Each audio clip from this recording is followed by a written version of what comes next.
Meus irmãos, sejam todos bem-vindos a mais um culto de domingo, culto ao nosso Senhor. Sejam todos bem-vindos em nome de Jesus. Oremos.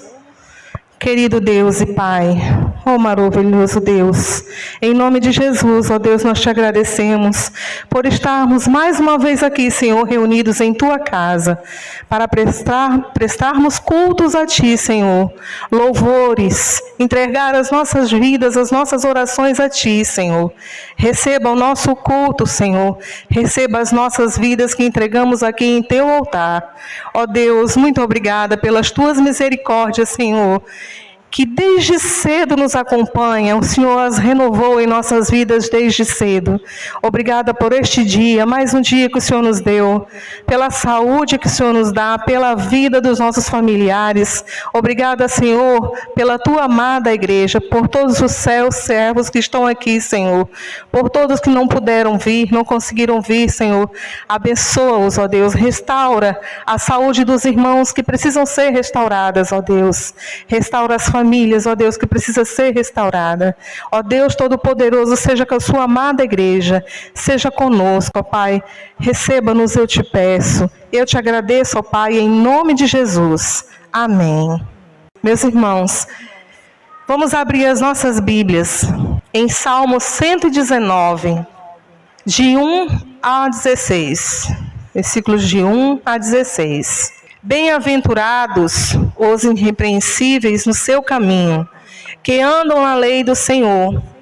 Bem-aventurados os que guardam as suas prescrições e buscam de todo o seu coração. Não praticam iniquidade e andam nos seus caminhos.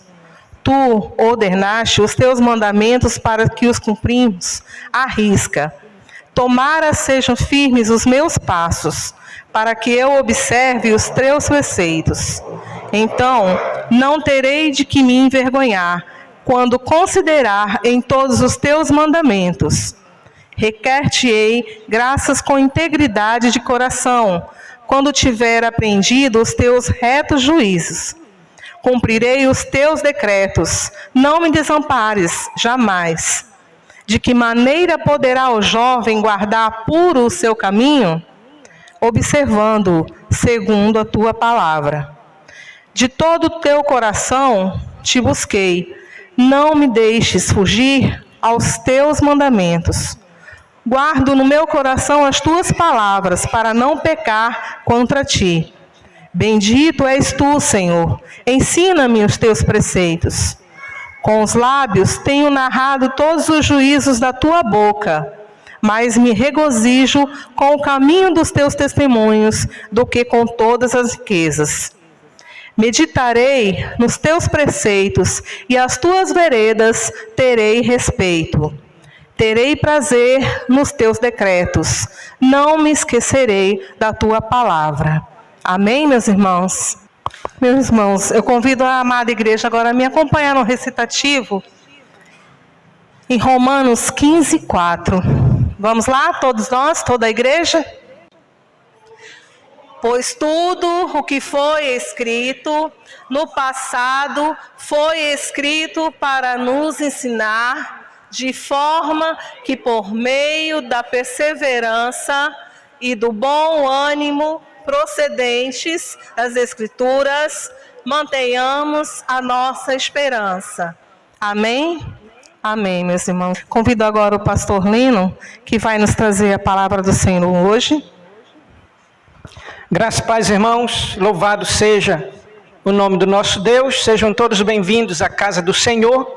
Convido você para abrir a sua Bíblia juntamente comigo em Atos dos Apóstolos, capítulo 17, do verso 10 ao verso 15. E hoje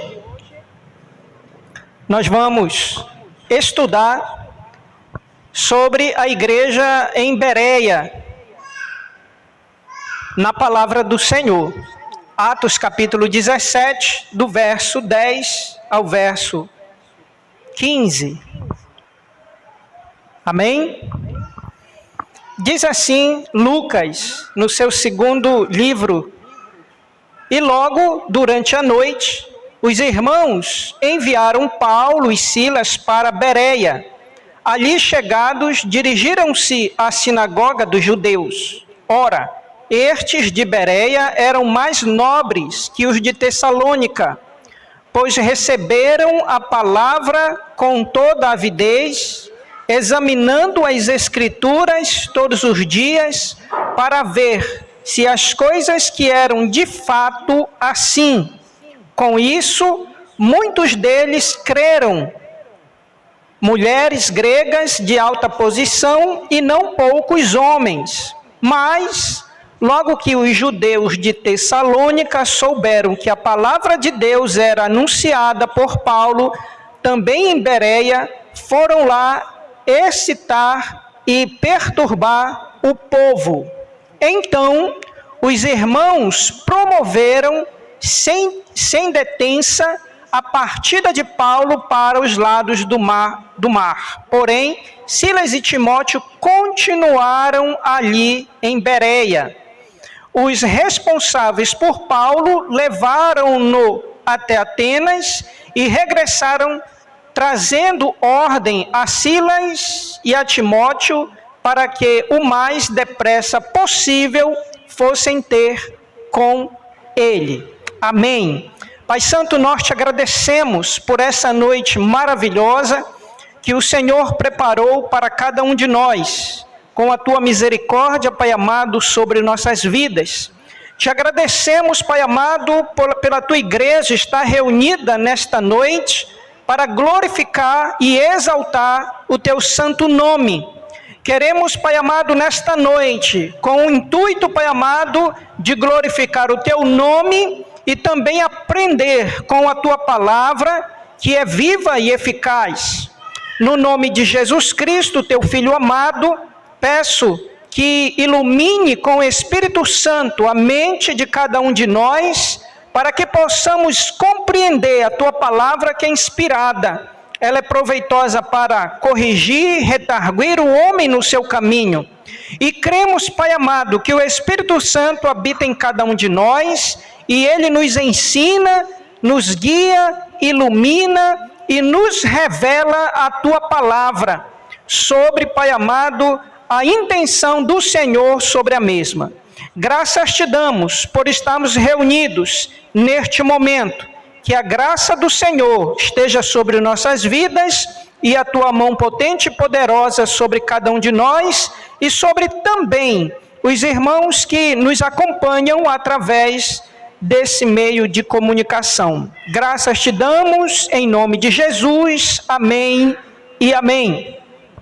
O tema desta noite eram mais nobres que os de Tessalônica.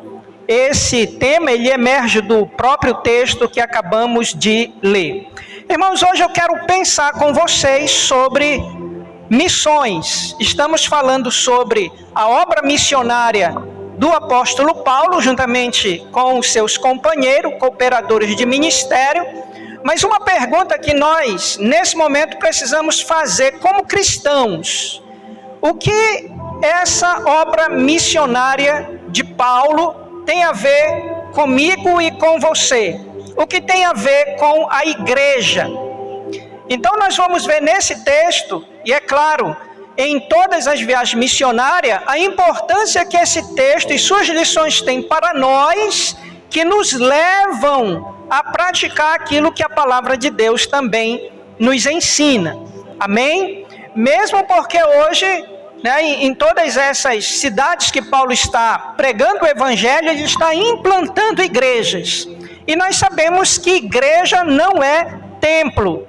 Igrejas são pessoas lavadas, redimidas, seladas pelo Espírito Santo, são propriedades de Deus e diz que nós estamos escondidos nele. Amém? E ele cuida de nós. Antes de entrarmos no texto, eu quero ver algumas verdades bíblicas sobre a igreja, sobre cada um de nós. Por que que Deus nos chamou para o servirmos? Por que que Deus nos escolheu? Por que não tem escolhido outras pessoas? Porque Deus tem um propósito. E nós vamos ver esse propósito também na palavra de Deus. nós sabemos que quem instituiu a igreja foi o próprio Deus, Pai de nosso Senhor Jesus Cristo, aonde o próprio Cristo vai dizer sobre esta pedra, é uma conversa com Pedro, ele vai dizer: sobre esta pedra eu edificarei a minha igreja. Mateus capítulo 16, do verso 13 ao 20.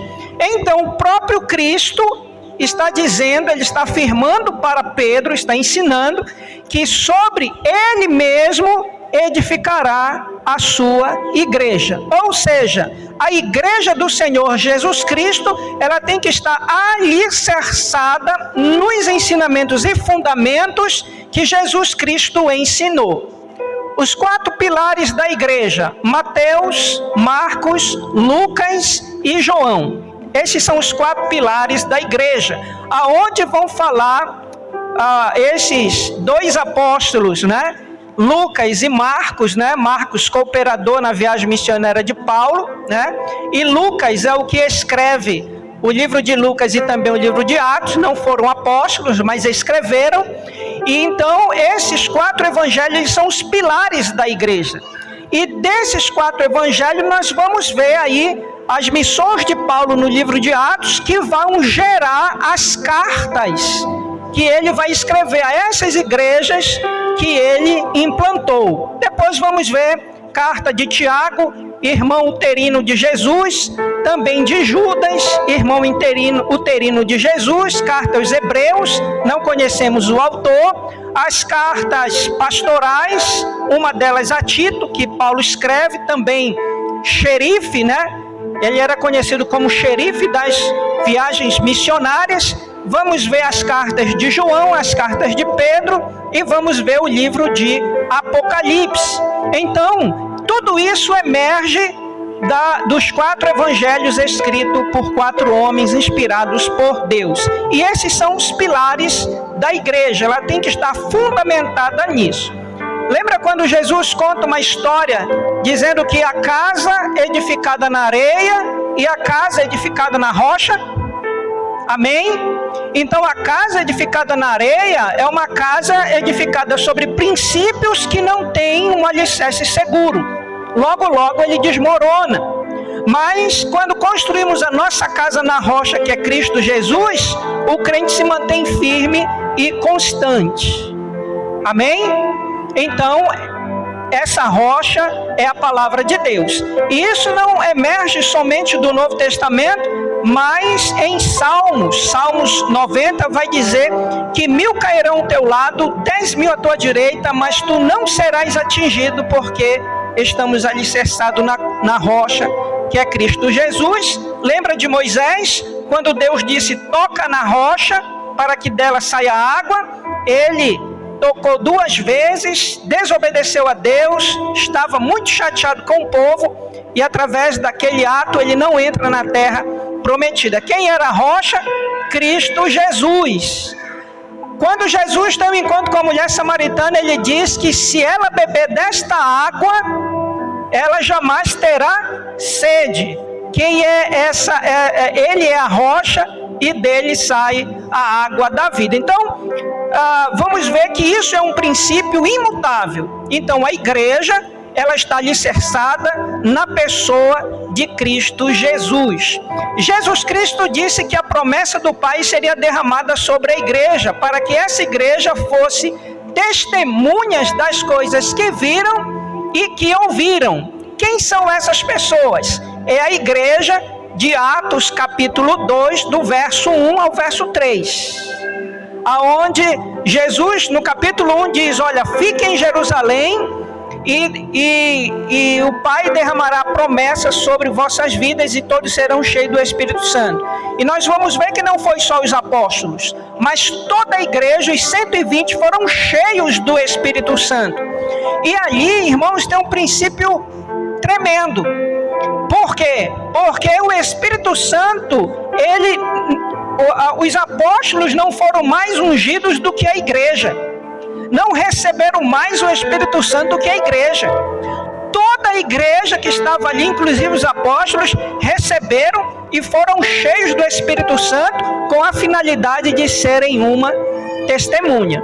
Então veja que a igreja está sobre Cristo, que é a rocha. A igreja tem o Espírito Santo, ou seja, cada um de nós tem o Espírito Santo. Qual é a finalidade do Espírito Santo? Ele intercede por nós com gemidos inexprimíveis. O Espírito Santo, ele ilumina nossa mente para compreendermos a palavra. Ele não nos revela a palavra, né? Ele não sopra mais no nosso ouvido para nós escrevermos, mas ele nos ensina a sua palavra, ele ilumina nossa mente. Lembram de Lídia? Que foi que o Espírito Santo, diz lá, o Espírito de Cristo, que foi que ele fez na mente de Lídia? Iluminou a mente dela e ela conseguiu entender a palavra de Deus. E naquele dia ela se converteu, ela entregou a vida dela a Cristo Jesus. Então, nós vamos ver aqui duas verdades imutáveis, que elas só vão se desfazer quando Cristo vem buscar a sua igreja. Que é, Jesus Cristo é a rocha onde a igreja está alicerçada. Segundo, temos uma promessa, a igreja ela tem uma promessa, que é o Espírito Santo sobre a sua vida. E nós vamos ver também a missão dada à igreja. Amém? Então, em Atos capítulo 8, verso 1, vai nos mostrar a geografia da nossa missão. Então ele diz que o nosso Deus e Pai também nos convocou para sermos testemunhas tanto em Jerusalém, como também na Judéia, Samaria, até os confins da terra. Você percebe a geografia? Por onde é que nós precisamos começar a nossa missão? Por casa. Qual é a casa? Jerusalém. Depois na Judéia, depois em Samaria e depois a Roma, que é os confins da terra, para Lucas, que é onde Paulo vai morrer decapitado. Então, a obra missionária, ela deve começar dentro do nosso lar. E quais são os elementos, pastor, da obra missionária? Oração, ensino da palavra de Deus e adoração a Ele. Amém? Então esses três pilares, eles são fundamentais para a obra missionária. É claro que dentro desse bojo também tem as perseguições.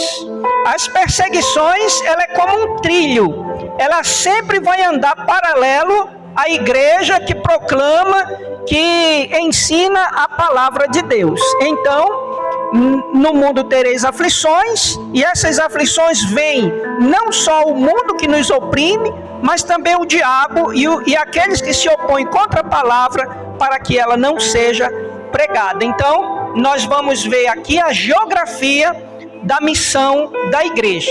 E o que é que nós precisamos fazer nessa missão? Qual é o propósito da missão? Aí nós temos que saber qual é o propósito. Amém? Então vamos ver o propósito, que é um texto que os irmãos conhecem aí. Eu acho que esse texto ele é conhecido tal como João 3,16, que é Mateus 28, 19 e 20, né? Amém? Vamos dizer juntos? Mateus 28, 19 e 20. Quem conhece ele de cor aí? Amém? Então vamos lá. E o pessoal vai andando aí atrás. Então, olha só. Ide pregar o evangelho a toda criatura. Não. Ide, fazei discípulos de todas as nações, batizando em nome do Pai, do Filho, do Espírito Santo e ensinando a guardar todas as coisas. Então vamos ver três coisas aí que é importante. Três coisas aí, que é da missão. Primeiro, qual é o primeiro verbo aí? Indo, né? Ir, indo. Quando, pastor? Eu tenho que ir todo dia. Como é? Vamos precisar, como nós, batistas, aprendemos com os americanos. Quem tem aí 30 anos de vida cristã, 40 anos de vida cristã, sabe que os americanos, quando vieram aqui para o estado do Pará, eles tinham uma metodologia de evangelismo no domingo, 3 da tarde. Então, lá em Belém, a gente reunia 3 horas da tarde do domingo para ir evangelizar. E quando a gente batia na porta das pessoas, o que era que essa família geralmente estava fazendo? Ou estava bebendo, ou estava assistindo futebol. Então ninguém queria ouvir o evangelho esse horário.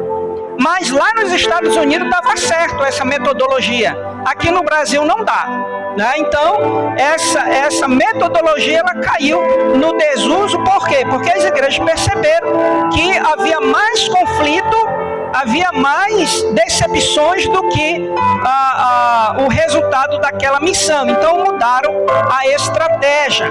Amém? E qual é o segundo? Indo. Agora o que é que nós precisamos fazer? Fazei discípulo. O que é um discípulo? Um aluno. Amém? Um discípulo é um aluno. Quando é que eu tenho um discípulo? Quando eu começo a ensinar essa pessoa. Então, o que é que nós precisamos? Precisamos convidar alguém para estudar a palavra. Então, qual é a metodologia hoje? Ofereça um estudo bíblico. Amém? Quando eu cheguei aqui em repartimento, eu conheci a Ana Lúcia, e através da Ana Lúcia eu conheci o Marcos, o seu esposo. Eu estou com 10 meses aqui em repartimento. Então, conversando com o Marcos, depois a gente estreitou o relacionamento. E eu perguntando, né, queria saber sobre o Marcos, eu perguntava para quem? Para Ana Lúcia. Como é o Marcos? Ele é tipo A, ele tem a aceitação pelo Evangelho, né? Como ele é? Não, ele gosta, pastor, tal, eu disse, tá bom e tal. Aí um dia nós marcamos um encontro, eu acho que foi um jantar, alguma coisa assim, e nessa oportunidade a gente começou a estreitar o nosso relacionamento, a nossa amizade, algumas coisas em comum, como o desejo de aprender música, né? Então, naquele momento ali, eu disse assim, Marcos, tu já estudou alguma vez a Bíblia? Ele disse, não. Eu disse, tu tem uma Bíblia? Ele disse, não. E eu perguntei para ele, tu tem curiosidade, tu aceitaria um estudo bíblico? Ele disse, aceito. E aí nós começamos um estudo com ele na quinta-feira, um encontro por semana. Mas durante a semana, nós ligávamos para ele, mandava uma mensagem, a gente ia lá na oficina, né, intencionalmente, marcávamos um café aqui em casa, marcávamos uma pizza lá durante a semana. Quando nós chegávamos na quinta-feira, era de novo um encontro com o lanche, né, o estudo da palavra de Deus. Com 3 meses, eu acho que com 4 encontros, eu não lembro, 2 meses, não foi, minha filha? Por aí, o Marcos me liga um domingo dizendo assim, pastor, aconteceu. Eu não lembro bem da mensagem, mas ele disse assim, pastor, hoje, agora sim. Ele disse, pastor, agora sim. Me mandou um vídeo. E era um vídeo sobre o pecado de Lúcifer, né? Era o final dos tempos, né? Então mostrava desde os céus até o final. E ele colocou no final, agora sim. E eu perguntei para ele, você entregou sua vida a Jesus? Ele disse sim. Você gostaria de confirmar isso na igreja, perante a igreja? Porque a Bíblia diz em Mateus capítulo 10, verso 31, que aquele que me confessar diante dos homens, eu confessarei diante do meu Pai. E ele disse, sim, pastor, eu vou hoje na igreja. E ele veio, eu acho que 5 de janeiro, não lembro, 5 de janeiro, ele veio aqui e confirmou a decisão que ele fez, ele e Deus. Amém, irmãos? Mas qual foi o princípio? Eu precisei oferecer um estudo bíblico para ele. Através daquele estudo a gente começou a interagir sobre a palavra de Deus. Então nós precisamos ir e fazer esse discípulo que leva tempo. E qual é a terceira coisa da missão? Batizar. Mas a terceira, no verso 20, diz que a gente deve continuar ensinando. Amém? Quando uma criança nasce, o que é que a mãe faz por 2 anos? É aconselhado 2 anos, né? Então, o que é que a mãe faz durante 2 anos? Cuida desse bebê, e dá mama para ele, né? Durante até um período de 2 anos, para aquela criança crescer forte, saudável, e depois a mãe cuida. Eu pergunto para os irmãos, existe ex-filho? Existe ex-mulher, ex-marido, ex-cunhado, ex-sogra, mas existe ex-filho? Não. Então Paulo vai dizer na carta aos Gálatas que ele teve dores de parto por aquela igreja. Ou seja, Paulo ele descreve a vida cristã, o discipulado, como dores de partos. Alguns são agudos, outros não tanto. Não é verdade? Mas que vai dar trabalho, não tenha dúvida sobre isso. Amém? Então, a missão da igreja é indo, fazendo e ensinando a guardar todas as coisas. E esse guardar todas as coisas não é vir para a igreja nos dias de culto até Jesus voltar. Não é essa a finalidade. É continuar fazendo discípulos. Amém? Então, dito isso, vamos olhar aí o texto, deixe a sua Bíblia aberta, e vamos ver algumas verdades que Lucas mostra através desse encontro de Paulo com os bereanos. Veja aí no versículo 10 da sua Bíblia, a cidade de Bereia. Talvez, das viagens missionárias de Paulo, esse parágrafo talvez seja o mais pregado sobre os bereanos, talvez pela recepção e pelo entusiasmo que eles recebem a palavra de Deus. Amém? Então diz assim: e logo durante a noite os irmãos enviaram Paulo e Silas para Bereia. Ali chegados, dirigiram-se à sinagoga dos judeus. Os irmãos lembram que no parágrafo anterior, Paulo estava em Tessalônica, vindo de Filipos, né? Aonde em Filipos ele implanta a igreja, que tem Lídia como membro desta igreja, aquela jovem que foi liberta de um espírito adivinhador, e o carcereiro juntamente com a sua família. Quando ele chega em Tessalônica, ele também continua pregando a palavra de Deus nas sinagogas, e ali também muitas pessoas entregam suas vidas a Jesus. Veja aí, verso 2 do capítulo 17, Paulo, segundo o seu costume, foi procurá-los e por 3 sábados arrasou com eles acerca das Escrituras, expondo e demonstrando ter sido necessário que o Cristo padecesse e ressurgisse dentre os mortos. E este dizia, ele é o Cristo Jesus que vos anuncio. Então, Paulo por 3 sábados, é claro que Paulo passou mais do que 3 sábados em Tessalônica, implantando essa igreja, e a partir do verso 5, houve a oposição, os judeus que perseguiram a igreja.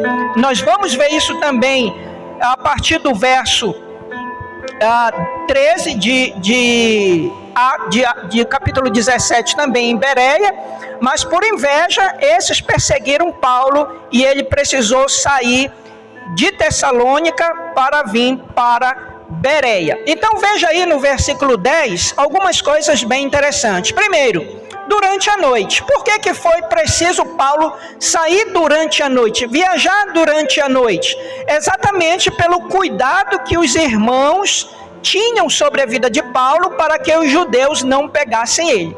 Lembram quando Paulo estava na primeira viagem missionária em Listra, que os judeus apedrejaram Paulo, que ele ficou quase como morto? Lembram? Então a igreja está tendo esse cuidado aqui com o apóstolo Paulo. Os irmãos enviaram Paulo e Silas para Bereia. Amém? Ora, Paulo aqui talvez não queria ir para Bereia, mas foi necessário ir para Bereia. Por quê? Porque Bereia era uma cidade que ela não estava nas margens da rodovia romana. Então ela estava mais afastada. Então era um lugar estratégico para que Paulo estivesse ali. Então Bereia é uma cidade da Macedônia, onde Paulo foi escondido, assim podemos dizer, pelos irmãos, pela igreja, para que os judeus não pegassem ele. Então veja aí que o cuidado, isso aqui é muito importante, o cuidado da igreja com o apóstolo Paulo, que nós vamos ver que na primeira viagem missionária não teve. Então, quando nós falamos de missões e falamos de missionários, líderes, igreja, é preciso ter um cuidado, um zelo por essas pessoas. E nós vamos ver aqui os irmãos de Tessalônica tendo esse cuidado com o apóstolo Paulo e também Silas, enviando eles para Bereia. Nós vamos ver também que era costume, Paulo aqui, ele não está saindo de Tessalônica porque ele está com medo, né? Ele não está saindo de lá porque ele está com medo, porque ele está apavorado, não. Foi porque, veja aí no versículo 9, a razão por que Paulo sai: contudo, soltaram Jason e os mais, após terem recebido deles a fiança estipulada. Então, essa fiança que Jason pagou, ele também se comprometeu com a sua vida para que Paulo não voltasse mais a Tessalônica. Porque se Paulo voltasse a Tessalônica, Jason seria preso. E Paulo, como ele tem um cuidado com a igreja, um zelo pela igreja, ele não voltou e saiu da cidade de Tessalônica, e um grupo de irmãos levaram ele para Bereia. Amém? Então, dirigiram-se à sinagoga dos judeus. Então, veja aí que os irmãos, representando aqui a igreja, e também no verso 14, veja aí na sua Bíblia o verso 14, então os irmãos promoveram novamente a saída de Paulo de Bereia para Atenas. Então, nós vamos ver aqui que a igreja ela está cuidando, zelando pelo bem-estar de Paulo e também dando suprimento para ele. Então isso é muito importante nas viagens missionárias. É muito bom quando a gente estuda o livro de Atos, porque nós temos um pano de fundo para caminhar, que é as cartas. Então, veja aí Atos capítulo 20, verso 4, aonde Paulo vai descrever tudo isso. Esse texto aqui é bastante esclarecedor. Quando diz assim: acompanharam-no até a Ásia, ou seja, Paulo está na Macedônia, ele veio da Ásia, dirigido pelo Espírito Santo para a Europa, ele está na Macedônia para pregar o Evangelho. E veja aí um rapaz, um cidadão chamado Sópatro. Que nome, né? Sópatro. De Bereia, filho de Piro. Então, veja que um irmão de Bereia está acompanhando o apóstolo Paulo. Então, aqui Lucas descreve, aqui Lucas não descreve quem são esses irmãos, mas aqui ele descreve um irmão de Bereia chamado Sópatro. Também diz que Aristarco e Secundo de Tessalônica, também a cidade da qual Paulo foi expulso pelos judeus, aonde está Jason. Então também tem um irmão que está acompanhando Paulo aqui na sua viagem missionária. Também Gaio de Derbe, lembram Derbe da primeira viagem missionária? Então aqui está Gaio. Não sabemos se esse Gaio é o mesmo Gaio da terceira carta de João. Lembram Gaio da terceira carta de João? Não sabemos se é o mesmo Gaio aqui de Derbe. E Timóteo, bem como Tíquico e Trófimo, da Ásia. Então, esses irmãos estavam acompanhando o apóstolo Paulo. Provavelmente eram líderes que estavam representando essa igreja e estavam levando uma oferta para Paulo e vendo também como Paulo estava. Ou seja, cuidando do bem-estar do apóstolo aqui, do missionário. Nós vamos ver também o perseguidor, agora é perseguido. Lembram aí de Atos capítulo 9, verso 14? quando Paulo ele pede cartas, né, ainda como Saulo, ele pede carta aos fariseus para ir prender os cristãos em Damasco, lembram? Então agora, aquele que perseguia, agora está sendo perseguido. Não é verdade? Nós ouvimos muitos testemunhos de irmãos, até alguns que do prédio aonde moravam, jogavam ovos, né, nos crentes quando faziam culto ao ar livre, né? Eu não sei se alguém já passou por essa experiência, mas quando você vê o ovo cantando na sua cabeça, na sua costa, e que você não sabe de onde é, de onde vem. Então, aí vamos ouvir muitos crentes dizendo, não, porque eu xingava crente, eu perseguia crente, eu não gostava de crente. Não é verdade? Então nós vamos ver que essas pessoas também estavam dentro daquele contexto, e hoje também vamos encontrar pessoas que estão perseguindo a igreja. E para aqui trouxe autorizações dos principais sacerdotes para prender a todos os que invocam o nome do Senhor. Então essa era a finalidade de Paulo. Não era a pessoa, mas era a mensagem que era pronunciada. Amém? Então no verso 10 nós vamos ver essas 3 lições importantes aí. A igreja estava tomando conta de Paulo, a cidade de Bereia ela era uma cidade estratégica, e também ali havia sinagoga, aonde eles estavam estudando a palavra de Deus. Veja no verso 2, uma igreja com avidez. Verso 11. Ora, este de Bereia eram mais nobres que os de Tessalônica, pois receberam a palavra com toda a avidez, examinando as Escrituras todos os dias para ver se as coisas eram de fato assim. Esse texto, irmãos, ele está além não só desse tempo, mas também do nosso tempo hoje. Esses irmãos de Bereia. E eu quero, e esse versículo 11 e o versículo 12, ele é o coração do parágrafo. Amém? Ele é o coração do parágrafo. Então eu quero ver algumas verdades aqui importantes para nós. Então, Lucas nos informa que os irmãos de Bereia eram mais nobres. Isso significa o quê? Que eles eram mais educados, eles eram bem mais a mente aberta. Eles tinham um pensamento sobre as escrituras do Antigo Testamento mais aberta do que os demais. Amém? Então, esse nobres aqui significa que a mente deles eram mais abertas do que aqueles que de Tessalônica, e Lucas faz essa comparação. Diz também, pois receberam a palavra com toda a avidez. Isso significa, talvez na sua tradução esteja interesse, zelo, entusiasmo, na linguagem de hoje. Amém? Então, eram uns irmãos que não eram ainda cristãos. Eles não tinham o Espírito Santo do Senhor, mas eram pessoas que estavam buscando a palavra de Deus, aquilo que estava escrito no Antigo Testamento.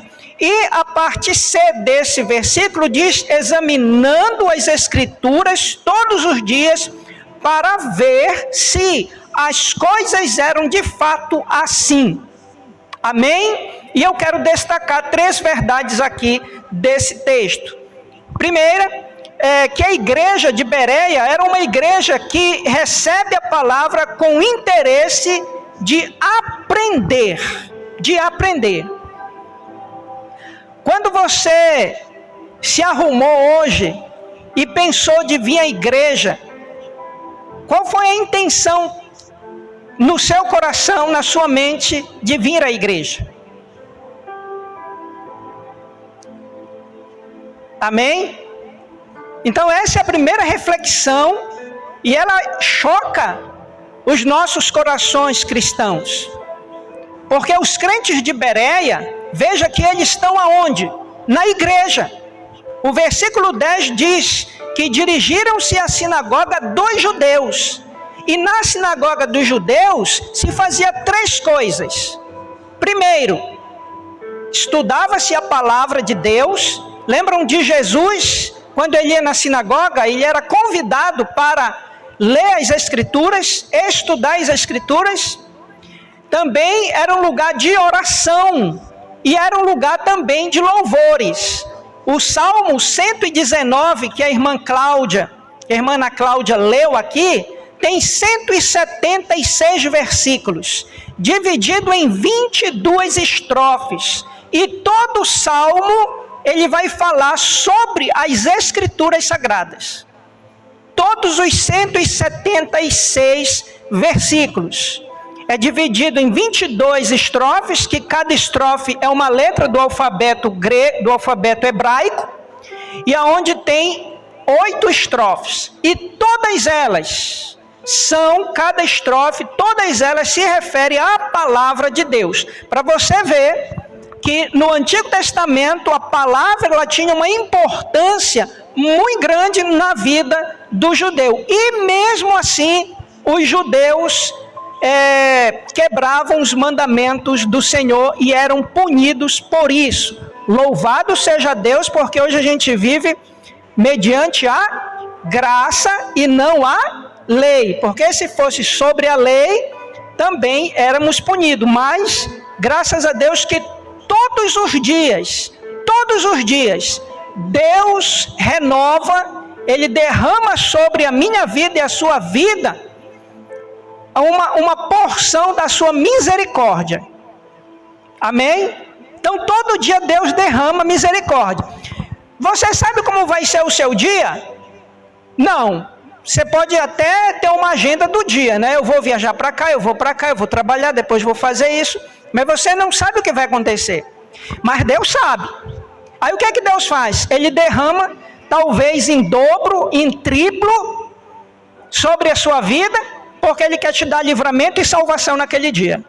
Sabe por quê? Porque Ele é Deus. Porque Ele é bom. Porque as suas misericórdias duram para sempre sobre as nossas vidas. Então, a igreja de Bereia é uma igreja que recebe a palavra com interesse de aprender. Geralmente nós pastores diz que quando dá segunda-feira, que é amanhã, segunda-feira é amanhã, né? Muitos cristãos não sabem o texto que o pastor pregou e nem os pontos que ele abordou. Não é verdade? Às vezes a gente não se atenta para examinar realmente se aquilo que o pastor falou é verdade e estão de acordo com a palavra de Deus. Não é verdade? A gente não busca. Hoje nós vivemos, irmãos, um tempo, talvez o tempo áureo da palavra de Deus. Em que sentido, pastor? No sentido de todas as pessoas terem acesso à palavra de Deus. Não é verdade? Nós temos Bíblia gratuita, nós temos Bíblia virtual, temos Bíblia para baixar de graça, temos Bíblia para cego, temos Bíblia para surdo, né? Nós tínhamos um projeto no Marajó chamado Paragem do Livro. Paragem do livro, lugar do livro. Paragem lá para eles é lugar, então era lugar do livro. Por quê? Porque nós tínhamos uma congregação que a pessoa que mais sabia ler tinha a 3ª série. E tinha feito, talvez uns 40 anos atrás. Então, nós tínhamos uma igreja completamente analfabeta, da criança ao mais velho. E qual era a estratégia para se ensinar a palavra de Deus? Porque a salvação vem pelo ouvir, e o ouvir a palavra de Deus. Nós motivamos os irmãos e ensinamos eles a baixar a Bíblia em áudio no seu celular. Porque eles tinham um celular, e às vezes celular até melhor do que o do pastor. O meu ainda é J1. Eu acho que eu já tenho uns 5 anos esse J1, né? Está resistindo. E eles tinham melhores, e a gente ensinava eles a baixar, e eles baixavam, e eles ouviam a Bíblia. E eles começavam a gravar, a entender as histórias bíblicas. E aquilo foi muito bom para a vida daqueles irmãos, ouvindo a palavra de Deus. Hoje, toda todas as pessoas têm acesso à Bíblia. Mas também, irmãos, hoje nós estamos vivendo talvez o pior tempo da interpretação do conhecimento da palavra de Deus. Por quê? Porque o que a gente vê através de postagens no Facebook, na WhatsApp, em grupos, de pessoas que simplesmente leu e passou à frente. E quando você para e que você vai analisar aquilo que está escrito, aquilo que foi postado, você vai ver que está em dissonância com a palavra de Deus. Não é realmente aquilo que a palavra de Deus ensina. Porque hoje o ensinamento não repousa mais sobre a palavra, mas repousa sobre o pregador.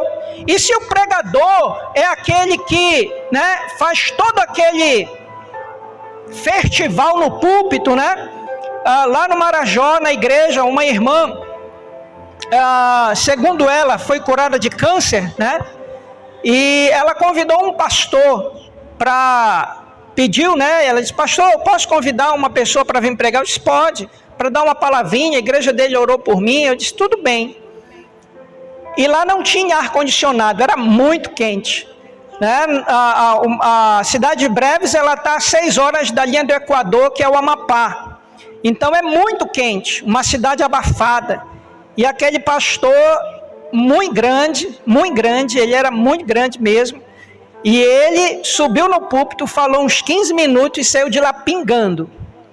E eu perguntei, eu não entendi uma palavra, irmã, do que ele falou, porque ele mais gritou do que falou sobre aquilo que ele leu na palavra. E eu perguntei para os irmãos: você entendeu a mensagem que o pastor deu? Ele disse: não, mas foi muito boa, pastor. Aí perguntei para ele: você entendeu o que o pastor... pastor, não, eu não entendi muito, mas olha que mensagem, E eu disse: gente, mas você entendeu? Ele disse: não entendi, pastor. Eu disse: por que foi uma boa mensagem? Não, porque ele fala com autoridade. Porque ele pula para cá e faz para cá. E eu disse: você entendeu? Ele disse: não entendi, mas foi boa. E eu saí naquele dia com a igreja que eu pastoreava, muito decepcionado. E é claro que na oportunidade seguinte, eu precisei puxar a orelha da minha igreja, com relação, mas o que é que acontece? Tem muita gente que gosta desse tipo de mensagem, não de mensagem, mas desse tipo de pregador. E nós vamos ver que na cidade de Bereia há uma quebra de paradigma sobre tudo isso, não é verdade? Porque na sinagoga tinha microfone? Não tinha. O que era que eles estudavam? Era a Torá, era o Antigo Testamento. Qual é o assunto que eles estão estudando? Se o Cristo messiânico é o Jesus histórico, o filho do carpinteiro, que é o Cristo. Então o filho do carpinteiro, que é Jesus, o Cristo, ele é o Messias. Então Paulo está trabalhando sobre esse tema. Ou seja, uma coisa muito clara para aquela igreja. Então, veja, a primeira lição que nós tiramos desse verso 11 é que esta igreja, ela recebeu a palavra com interesse e de aprender a palavra. Amém? Então nós precisamos aprender. O pastor, ele não é o pastor batista. Falar dos pastores batistas. Todo pastor batista, para ele subir e ele assumir uma igreja batista, ele precisa passar 4 anos no banco de uma universidade para se formar sobre teologia. O que é teologia? Nós somos pesquisadores bíblicos. Nós precisamos pesquisar. Nós passamos 4 anos para aprender a fazer sermões, para passar aquilo que a Bíblia realmente diz para a igreja, para a edificação. Então, no meio batista, uma pessoa só assume um púlpito de uma igreja se ele tiver o ensino, dentro de uma academia batista, passado por um concílio, aprovado e deve estar arrolado na OPBB, que é a Ordem dos Pastores Batistas do Nacional, filiado ao estado do Pará. Então, aí a igreja pode convidar um pastor desse, porque ele está, pelo menos de maneira acadêmica, preparado para pregar o evangelho. Em Belém, eu não vi ainda aqui, mas em Belém, no Marajó, também, algumas pessoas que a gente conhece da comunidade, muitas vezes pessoas que são alcoólatras, drogadas, pessoas que estão na sociedade, se convertem em determinadas igrejas e com menos de 15 dias, irmãos, 15 dias, as pessoas dizem assim, pastor, fulano agora é pastor. Eu disse, mas quem que é pastor? Chegou alguém na cidade? Não, aquele fulano assim, assim, assim? Sim, pois é, pastor. Eu disse, mas é pastor da igreja do fulano. E eu digo para a pessoa, o que é que a gente pode fazer? Né? Se a gente lê Timóteo capítulo 1, capítulo 3, primeira carta, vai ver que aquele que aspira o episcopado, boa obra deseja, e aquele que põe a mão no arado não olha para trás. E lá diz que não se deve, Paulo diz a Timóteo, não coloque neófito ao ministério. O que é um neófito? É uma pessoa nova convertida. Precisa crescer, precisa aprender, precisa amadurecer. Amém? Só para a gente fundamentar o que eu estou falando, o apóstolo Paulo se converte no capítulo 9 de Atos. Ele vai para Jerusalém. Quando ele chega em Jerusalém, ele quer pregar o evangelho, está cheio, né? Quer pregar, novo convertido. Barnabé acolhe Paulo, apresenta para os apóstolos, e ali há uma perseguição sobre Paulo, e Paulo vai para a Arábia, passa 3 anos estudando a palavra de Deus. Quando ele vem da Arábia, ele vai para a terra natal dele, né? E ele passa 7 anos na terra natal dele. E quando Barnabé vai enviado por Jerusalém para a igreja de Antioquia, capítulo 13, ele lembra de Paulo, ele vai na cidade de Tarso, uma viagem uma viagem longa, né? Então ele convida Paulo para vir ajudar ele a ensinar o evangelho na igreja de Antioquia. Quanto tempo passou para Paulo começar a assumir o ministério? 10 anos. 10 anos para assumir o ministério. Então nós vamos ver, irmãos, que a igreja de Beré nos dá uma lição muito importante, que é o interesse de aprender a palavra de Deus. Amém? Precisamos ter esse interesse. Vocês lembram da igreja de Éfeso? Apocalipse capítulo 2. O que é que Jesus, que está andando no meio da igreja, o que é que Jesus diz para a igreja? Que a igreja está com a mente cheia de teologia, mas com o coração apagado. E ele vai dizer, voltar ao primeiro amor. E esse voltar ao primeiro amor é que o nosso coração precisa arder pela palavra e pelos perdidos.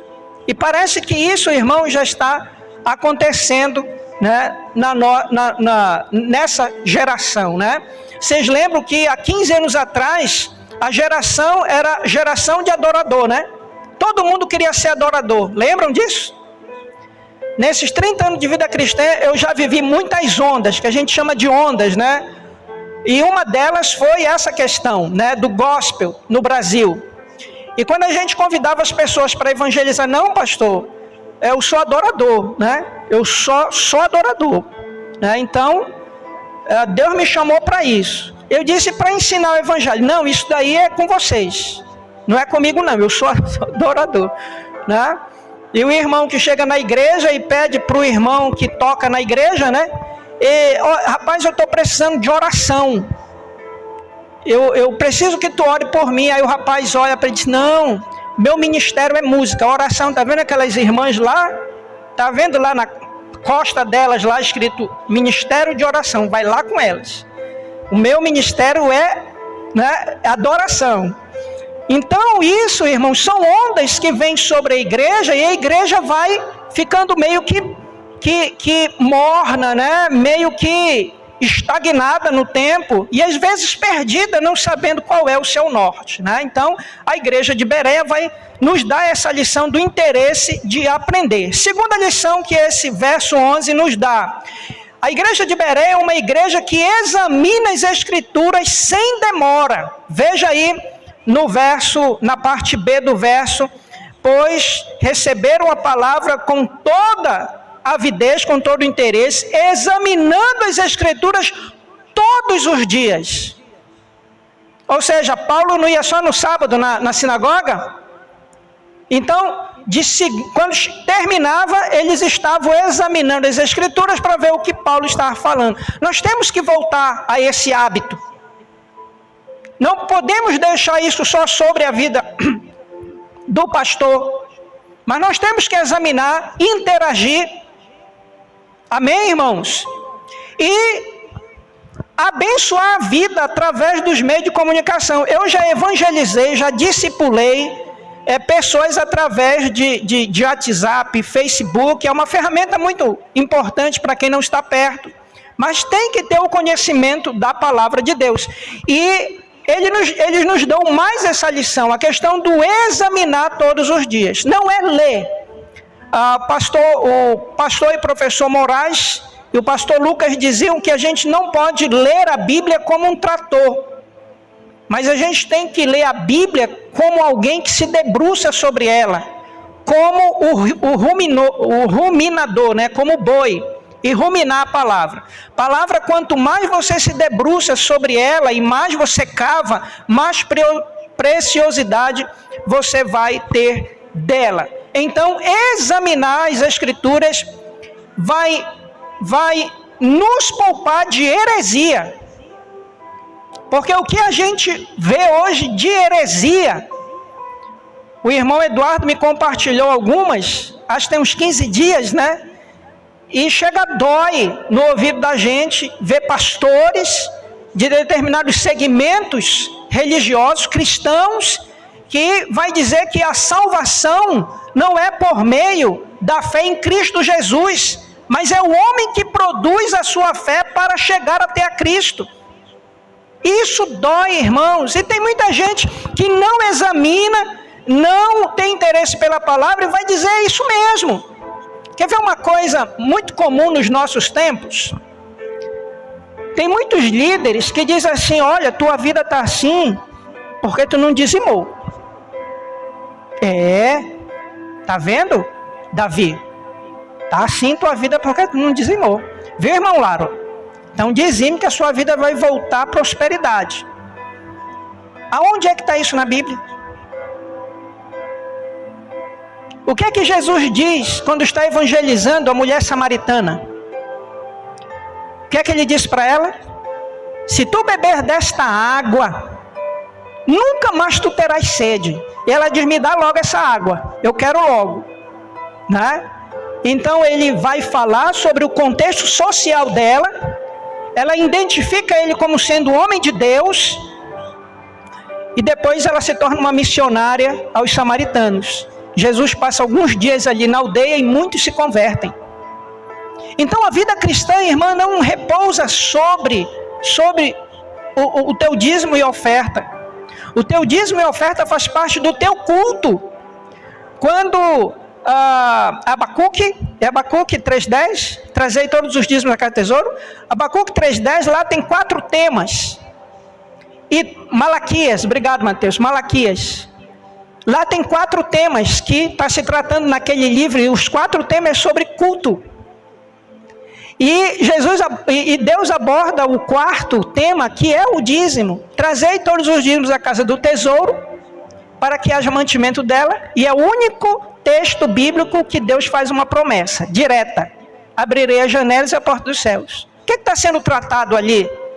Aí alguém, que o autor não diz quem é, diz assim: mas em que temos te roubado, Senhor? Se a gente está devolvendo o dízimo, né? Está tudo certinho. E ele vai dizer: nos dízimos e nas ofertas. Mas como nós estamos devolvendo? Eles estavam devolvendo dízimos e ofertas. E só como o dízimo e a oferta faz parte do culto, Eles estão devolvendo de qualquer maneira, como uma troca, como uma barganha. E sabe o que era que acontecia lá? O dízimo não era dinheiro, era aquilo que ele escolheu da agricultura. Então, por exemplo, o milho, se colhe 10 sacas de milhos, ele tem que dar uma para o templo, para o sacerdote. Aí como era que eles davam esse saco de milho? Colocava em qualquer saco, colocava na carroça, e quando chegava lá já não tinha mais 60 quilos, já tinha só 55. E Deus, estão me roubando. É a forma como vocês estão devolvendo. E aí sabe o que eles faziam? Começaram a pegar a saca do milho, colocavam na carroça, pegava 2 servos, eles iam andando atrás da carroça com 2 bacias. Quando caía um baguinho de milho, eles iam lá e juntavam. Quando chegava lá na porta do templo, eles pegavam, completavam e devolviam o dízimo. É zelo. Então o dízimo e oferta faz parte do nosso culto diante de Deus. Você não tem que devolver por barganha, você não tem que negociar com Deus. E é muito interessante o dízimo, irmão, porque a tua prosperidade repousa sobre o 90% que já está abençoado. Pastor, por que eu devolvo meu dízimo e eu estou meio aperreado? Mas porque não é administrador. Por que toda a criação caiu? Toda a criação ela vai ser restabelecida. Por que ela caiu? Porque Deus colocou Adão como mordomo de todo o jardim. E quando Adão peca, toda a criação cai. Por quê? Porque estava sobre a sua responsabilidade. Então 90% está sobre a nossa responsabilidade, abençoado por Deus. Aí ele vai dizer, agora seja mordomo. E mordomo se quer gerenciamento. Porque o basilar da economia o importante não é o que você ganha, mas o que você gasta. Né? Então, se você gasta de maneira aleatória, quando você vê, dia 15, 20, não tem mais nada. Mas se você administra, você vai prosperar. Então esse é um princípio, e esse princípio ele é bíblico para nossas vidas. Então, aonde repousa isso? No examinar as Escrituras. Quando eu examino e pratico isso, eu tenho uma vida próspera. Lembra de João 10:10? O diabo não vem somente para roubar, matar e destruir, mas eu vim, Jesus dizendo, eu vim para que tenhais o quê? Em abundância. Aonde é essa vida em abundância? É aqui e agora e lá na glória. Amém? E aonde repousa? Sobre a sua mordomia. Lembra dos 3 servos? Um recebeu 5, um recebeu 3 e o outro recebeu 1. O que recebeu 5 multiplicou para 10, 3 multiplicou para 6. E quem recebeu 1? Escondeu. E não escondeu na terra, né? Não colocou nem no banco para o patrão receber o juro, né? Servo mau, né? Tirou aquilo que ele tinha e deu para aquele que foi mais próspero. Por que não deu para o do meio que tinha só 6, né? Não. Honra quem? Honra. Então deu lá para quem tinha multiplicado 10. Então a importância, a vida cristã, ela repousa sobre esse examinar as Escrituras, e os bereanos nos dão essa lição. E em terceiro lugar, a igreja de Beré é uma igreja que verifica a verdade de toda a doutrina bíblica. Veja aí, todos os dias para ver se as coisas eram de fato assim. E o que é doutrina? É um conjunto de ideias que formam uma doutrina. Amém? Amém, irmãos? Então, nós precisamos debruçar na palavra de Deus e estudar ela. Veja aí, eu quero aqui destacar 2 textos que estão ligados a esse ensinamento. Um é Isaías, que é um livro profético, né? Isaías capítulo 34, verso 16, diz assim: buscai no livro do Senhor e lede, nenhuma destas criaturas falhará, nenhuma nem outra faltará, porque a boca do Senhor o ordenou, e o seu Espírito Santo mesmo as ajuntará. Amém? Os planos de Deus para a vida da igreja não vão ser frustrados. Eles podem atrasar, mas não vai ser frustrado.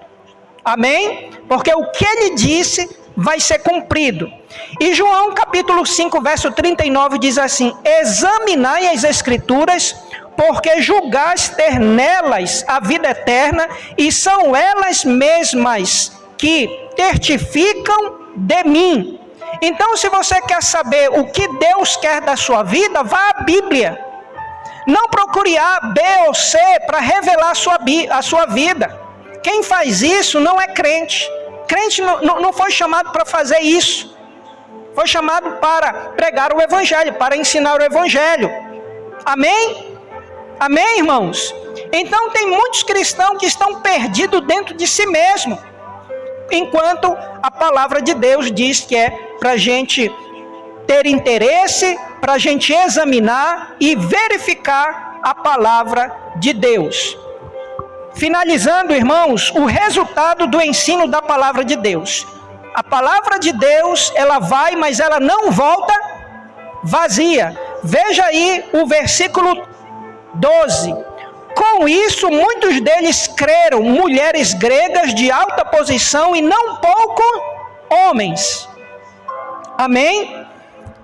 Veja aí, e creram muitos dentre os judeus, bem como dentre os gregos, um bom número de mulheres de elevada posição, que é a questão social, né?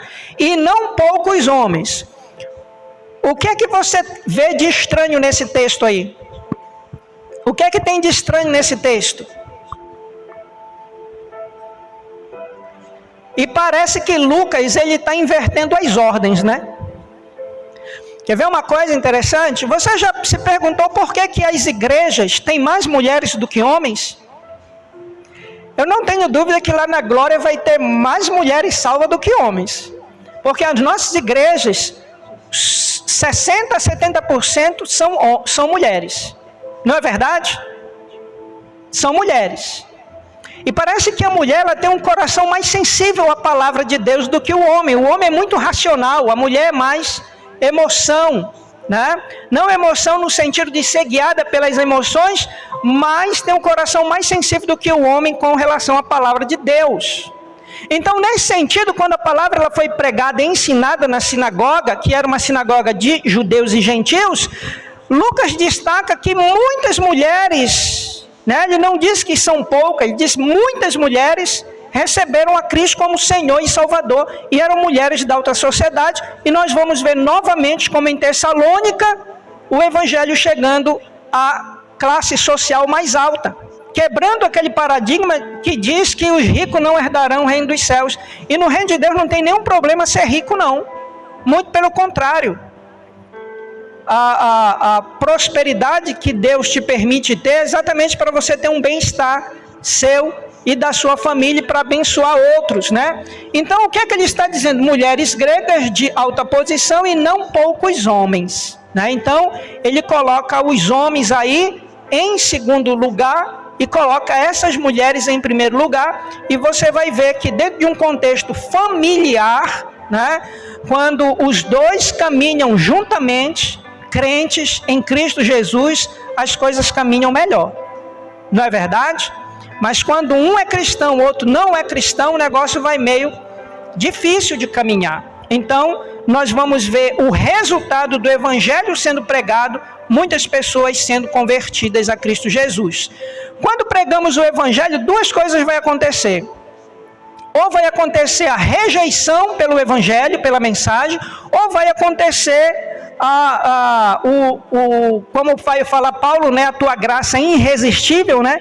Ou pessoas vão se render a Cristo Jesus. Amém? Então, o resultado do ensino e estudo das Escrituras, todos os dias eles faziam isso, é a conversão de pessoas. E o verso 13, e aí vem a oposição, sempre haverá oposição quando pregamos o Evangelho, Mas logo que os judeus de Tessalônica souberam que a palavra de Deus era anunciada por Paulo, também em Bereia. Então, foi logo. Quando a notícia chegou em Tessalônica, esses judeus foram a Bereia para perseguir Paulo e para fazer uma anarquia ali na cidade. O problema dos opositores não era com Paulo, mas com a pregação do evangelho. Então, muitas vezes a pessoa ela não quer ser sua inimiga, mas ela não quer ouvir o evangelho. Você já viu aquela frase que diz assim: rapaz, tu é gente boa, mas o teu problema é que tu é crente. Vocês já viram? Olha, se tu não fosse crente, eu casava contigo. Tem gente que fala isso, né? E tem muito crente que está desesperado e às vezes entra numa roubada, né? Entra numa roubada. Por quê? Porque quer casar sem a permissão de Deus.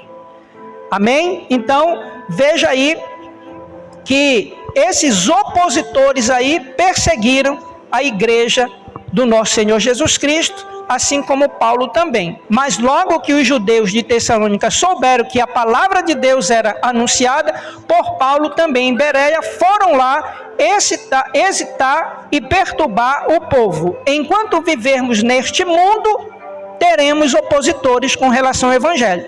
Às vezes dentro do próprio lar. E quando a graça de Deus me envolveu e eu entreguei a minha vida a Cristo, a minha mãe, a minha família não era cristã, mas eu louvo a Deus porque eu fui muito bem acolhido, né, pela minha família, porque eles identificaram logo a mudança de conduta. E às vezes a minha mãe dizia assim: rapaz, tu virou crente mesmo, né? Tá crente mesmo, né? E eu disse: mãe, a gente tá caminhando, né? E a minha mãe tinha uma frase, ela dizia assim, eu dizia: mãe, vamos para a igreja? Ela dizia: não, eu só vou ser crente, mas depois, né? Depois eu vou ser crente. E realmente, um dia antes da minha mãe falecer, ela entregou a vida dela a Cristo, ela teve uma experiência com Deus, leu a Bíblia o dia todo, testemunhou, se reconciliou com as pessoas às quais ela tinha uma desavença, e no dia seguinte, às 6 da manhã, ela faleceu, né, com um câncer uterino. Então Deus não permitiu a cura, né, mas salvou e levou a minha mãe. Então nós vamos ver os inimigos do evangelho. E finalizando no verso 14, o verso 15, algo tremendamente para nós líderes, para nós cristãos, com relação à humildade de uma liderança. E nós vamos ver isso na vida de Paulo. Então os irmãos promoveram sem detença a partida de Paulo para os lados do mar. Então veja que quem decidiu que Paulo saísse de Bereia não foi Paulo, mas foi os irmãos. Mas Paulo entendeu que aqueles irmãos estavam sendo usados por Deus. Então Paulo não se opôs a esses irmãos. Porque muita gente hoje vai dizer assim: não, rapaz, peraí, eu sou pastor. Eu sou ungido de Deus. Eu não aceito isso vindo de você.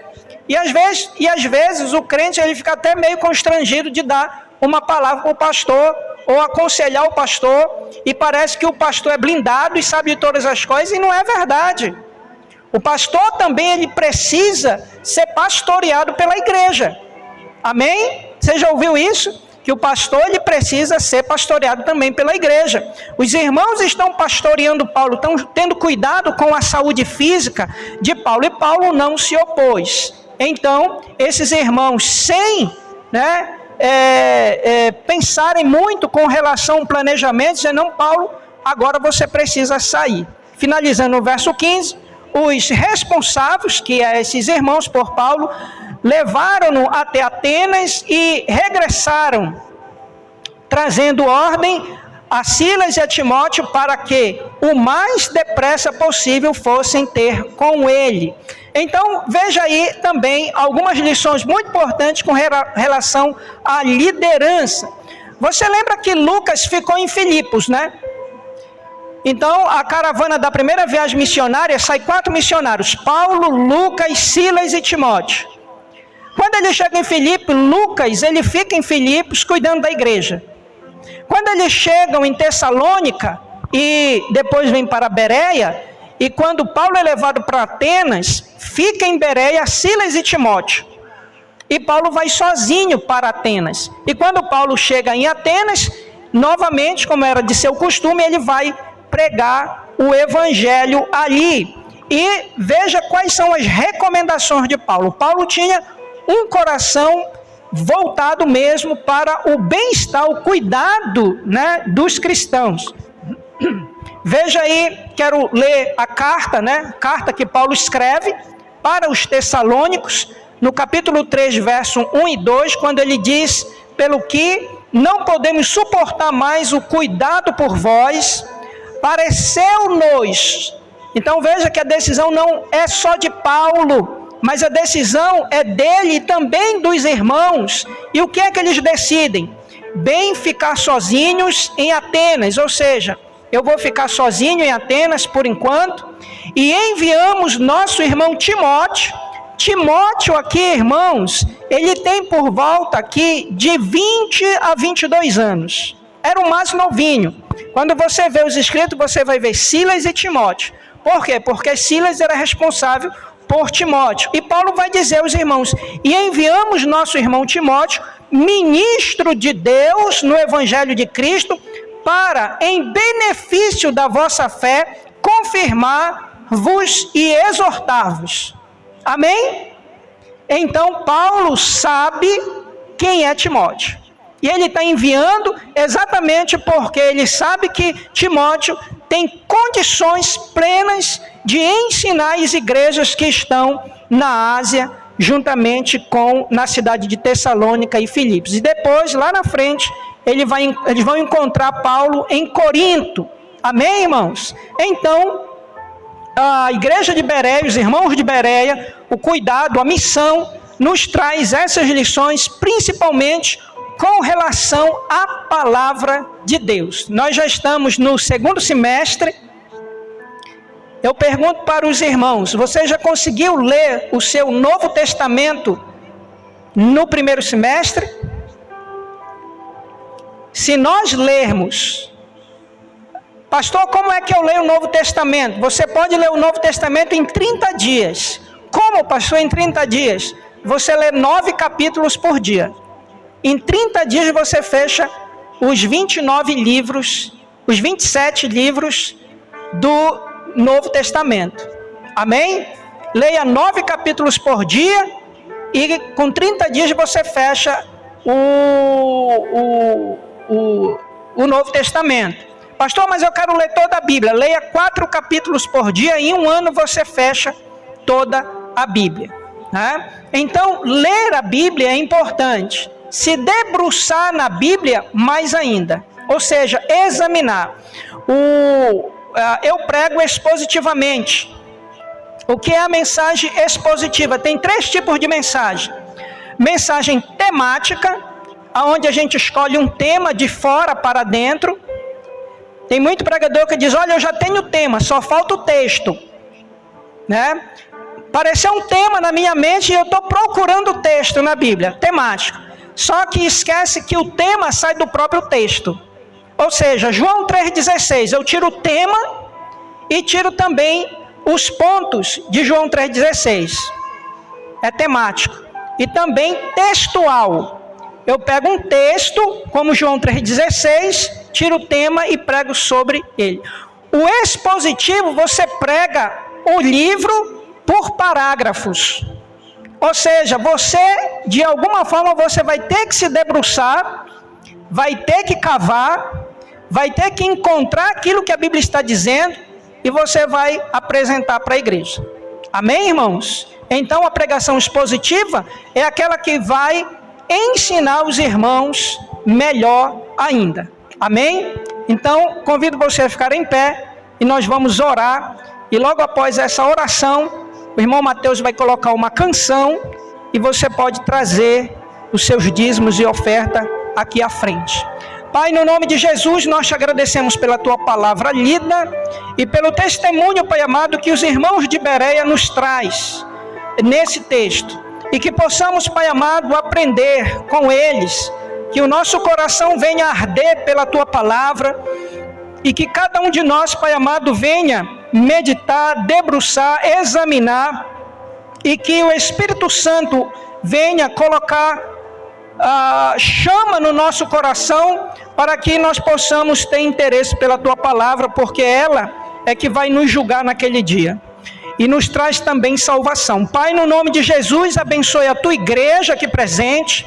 Te agradecemos por cada família aqui presente, pelos irmãos que nos visitam, que a tua graça e as tuas misericórdias estejam sobre a vida de cada um, e que o Senhor também, Pai amado, que diz assim a tua palavra, que o Senhor supre todas as nossas necessidades, e que todas elas precisamos colocar diante do Senhor. Pai, inclina teus ouvidos para ouvir a oração dos teus filhos e filhas, e assim, Pai amado, abençoar cada um na proporção que cada um precisa.